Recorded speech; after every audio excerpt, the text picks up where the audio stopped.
Welcome to the Slop Temple. We pray this video helps.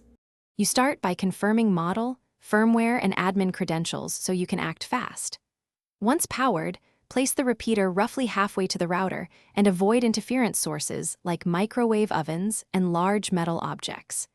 Make sure you power cycle both devices now. Unplug for 10 seconds, plug back in, then join the repeater SSID with your phone or laptop. This first quick check rules out many transient problems and gets you into the repeater's admin page to continue.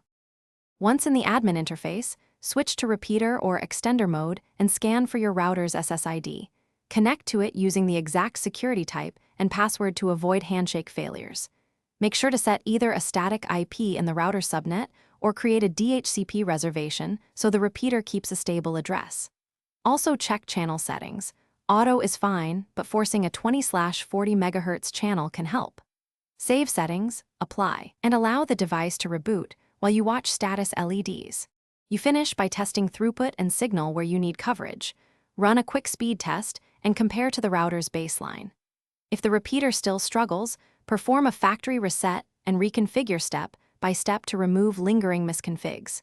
Make sure the router's MAC filtering isn't blocking the repeater and avoid identical SSIDs across bands unless coordinated.